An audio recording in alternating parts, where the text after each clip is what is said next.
There was a time when adding synchronized sound to film was betrayal. Critics argued it would ruin the visual purity of the mediums, that it was a cheap gimmick distracting from the art of performance. Decades later, the same argument resurfaced with the saturation of color. Purists believed it vulgarized the image and distracted from the careful composition of light and shadow. But of course, these innovations didn't ruin cinema. They enhanced it. They deepened the immersion and expanded the storyteller's palette. Today, we stand at another threshold. We've been promised magic. Type an idea, get a masterpiece. The end of the studio system. But if you've ever tried to make a film using AI, you know the truth. You know it's not magic. It's grueling. It is grueling. You pick up the cup. Look at it. Look at you. It may, I don't know, it'll put his hand, but once it put his hand on it, that might be it.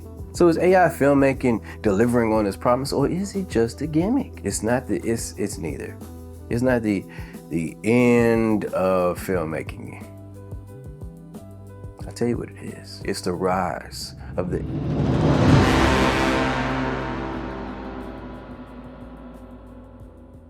In the traditional model, filmmaking is industrialized. It requires capital, logistics, and specialized crew.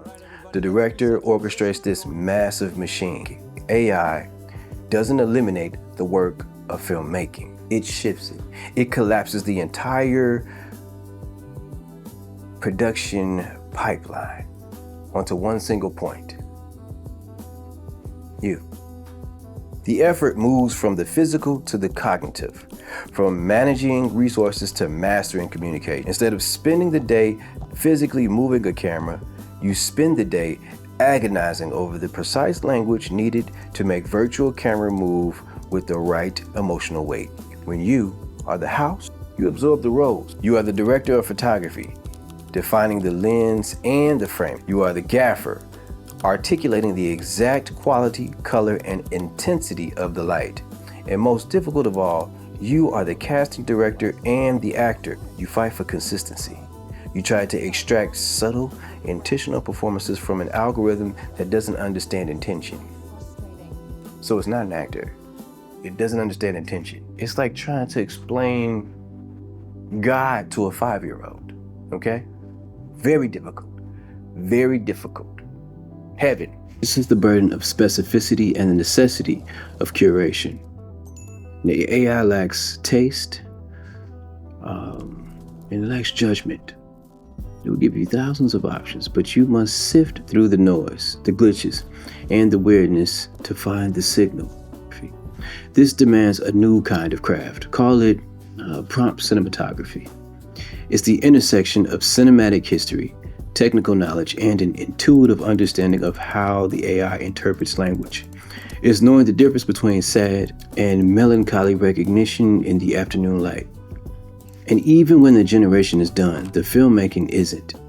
The connective tissue, the editing, the sound design, the color grading, that's what transforms generated clips into cinema. That remains deeply, fundamentally human. So yes, AI filmmaking is incredibly hard.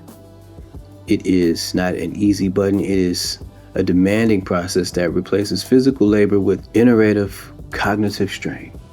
But like the innovations that came before it, it offers something that's invaluable.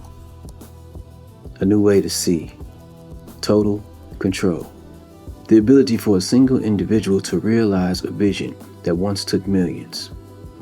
The tools have changed. The artistry has not. Welcome to the new era of the in-house filmmaker.